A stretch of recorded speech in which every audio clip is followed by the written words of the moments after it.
Lapor Pak Wapres ya.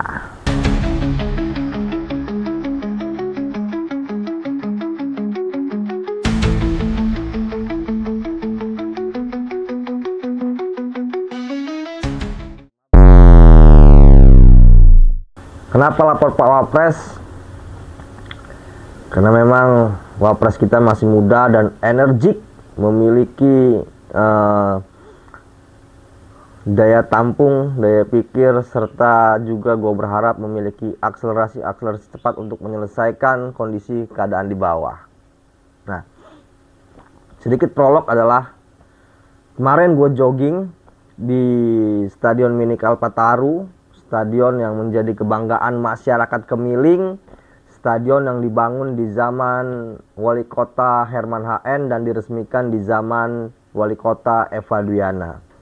The killer policy kalau kata berita sekarang, karena banyak menabrak kebijakan ya. Terlepas dari itu semua, gue pengen membuka prolog pembahasan kita hari ini dengan Stadion Mini Kalpataru, stadion yang dibangun dengan aliran dana miliaran rupiah dari Pemkot Bandar Lampung.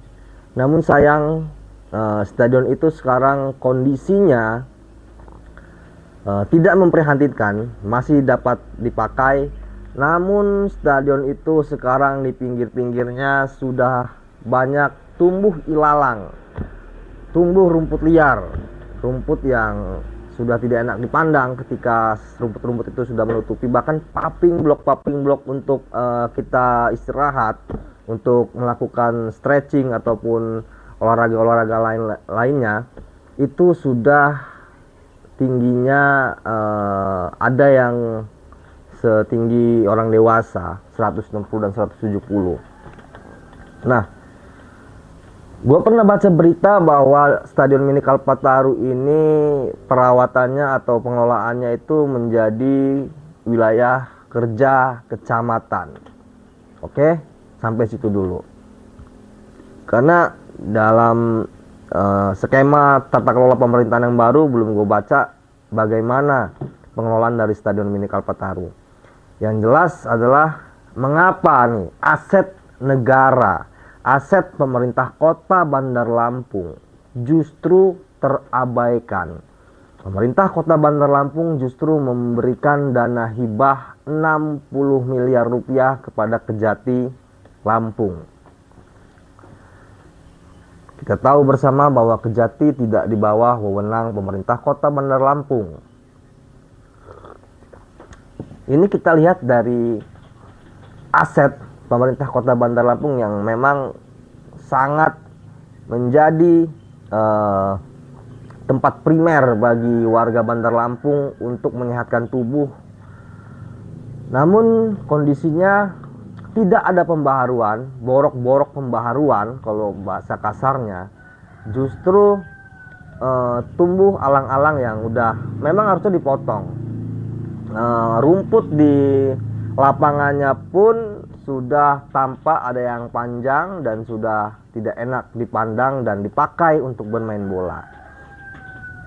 Apalagi kita bicara ke WC-nya, kita bicara ke tribun penontonnya. Ya tentu sudah tidak terawat, banyak debu, banyak tanah. Di WC-nya gue pernah masuk itu nggak bisa digunakan. Dan bukan hanya tidak bisa digunakan, tapi juga memang bau pesing, ada kotoran, tidak ada air, tidak ada lampu, pecah sana sini. Nah, ini kan membuktikan bahwa tata kelola kita ini seperti apa. Daripada dana hibah itu diberikan kepada Kejati, kenapa tidak dialirkan untuk pengelolaan Stadion Mini Kalpataru yang memang sudah menjadi aset dari pemerintah kota Bandar Lampung dan yang memang sudah menjadi tempat primer bagi masyarakat Kemiling untuk menikmati suasana sore sambil berolahraga. Rame yang sana. Dan rame juga orang-orang yang menikmati makanan dari UMKM yang ada di sekelilingnya. Tapi mengapa ini tidak terawat? Kemudian justru Wali Kota Bandar Lampung membangun sekolah SMA swasta Siger yang saat ini menjadi SMA swasta ilegal non liar karena belum memiliki izin dan tidak diakui bahkan hanya oleh Dinas Pendidikan Provinsi Lampung, apalagi dengan Kemendikbud. Soal pengakuan ini kita sudah lakukan klarifikasi, memohon klarifikasi kepada Kadis Pendidikan Thomas Americo, dan pengakuan beliau beberapa hari yang lalu memang sekolah ini belum ada berizin dan sekolah ini beresiko merugikan murid-muridnya.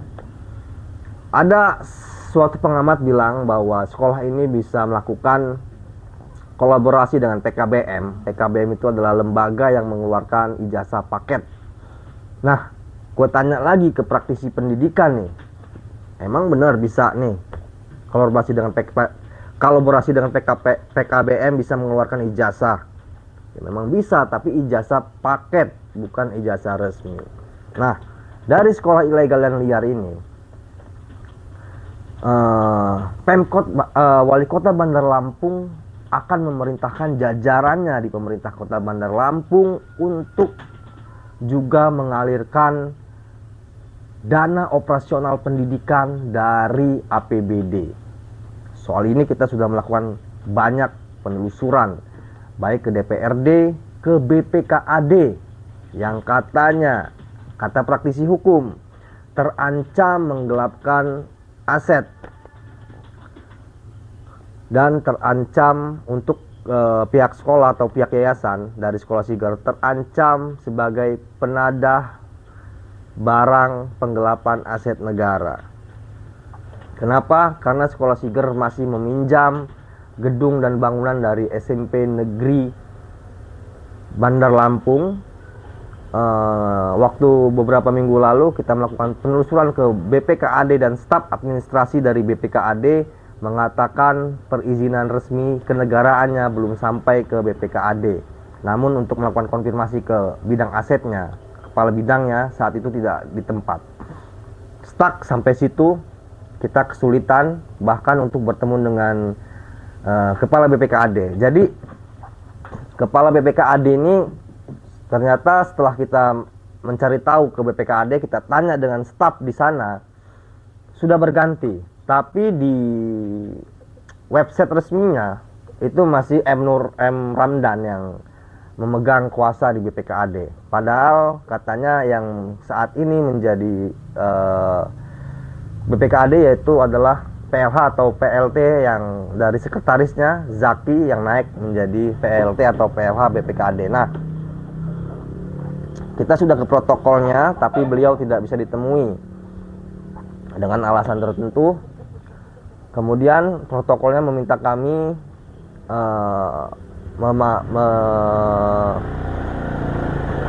menuliskan nomor handphone, nomor WhatsApp, nanti dihubungi dengan tujuannya kita menuliskan nomor handphone dan tujuan kita ke sana untuk melakukan klarifikasi soal sekolah Siger. Tapi sampai hari ini sudah berminggu-minggu berlalu, belum ada konfirmasi bahwa kita bisa melakukan klarifikasi. Artinya ada hal yang masih terus misterinya dijaga oleh pihak-pihak tertentu, bahkan DPRD di dalam sekolah Siger ini. Nah, akan ada anggaran. Tentunya anggaran ini ialah gua rasa nggak mungkin ratusan juta, bisa jadi miliaran rupiah, karena saat ini sekolahnya sudah memiliki hampir 100 murid.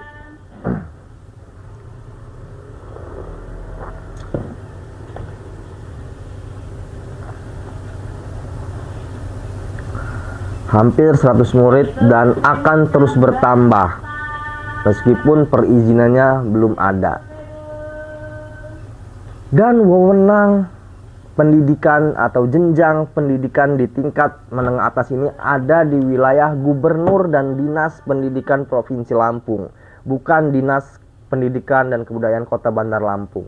Kemudian untuk apa pemerintah kota melalui Eva Duyana melalui pemerintah kota membangun SMA Siger, sedangkan aset yang sudah menjadi wewenang dari pemerintah Kota Bandar Lampung seperti Stadion Mini Kalpataru, lapor Pak Wapres, itu terbengkalai. Tapi wali kota bergerak, bekerja melebihi wewenangnya. Ini aneh di Bandar Lampung ini. Gubernurnya diam, padahal mengetahui. Dan sungguh dia mengetahui, dia sudah memberi statement tentang sekolah Siger. Tapi tidak berani menutup sekolah yang belum berizin. Dan sekolah yang bukan wewenang dari pemerintah Kota Bandar Lampung. Ini kan aneh. Oke? Dan anehnya, aset yang sudah jelas menjadi wewenangnya terbengkalai. Lapor Pak Wapres, harus ada tata kelola, harus ada intervensi lah tata kelola pemerintahan di wilayah kerja Eva Dwiana di Kota Bandar Lampung ini. Sudah banyak pelanggaran-pelanggaran perundang-undangan yang diabaikan. Sudah banyak aliran-aliran dana hibah yang peruntukannya jelas-jelas bukan untuk warga masyarakat Kota Bandar Lampung, untuk Kejati Lampung. Sedangkan banyak jalan yang rusak, banyak masyarakat yang masih menganggur. Untuk sekolah Siger yang menjadi wilayah dari pemerintah provinsi. Sedangkan banyak SMA atau SMK swasta yang mau tutup dan tidak menerima BOSDA serta bantuan lainnya dari pemerintah daerah. Tapi wali kota menyelenggarakan sekolah tanpa izin yang akan disokong dari APBD. Lapor Pak Wapres, tolong ini pemerintah Kota Bandar Lampung ini diintervensi tata kelola manajemen, termasuk tata kelola aliran dananya. Banyak aset yang terbengkalai, tapi bukannya dirawat, justru mengalirkan dana aneh-aneh.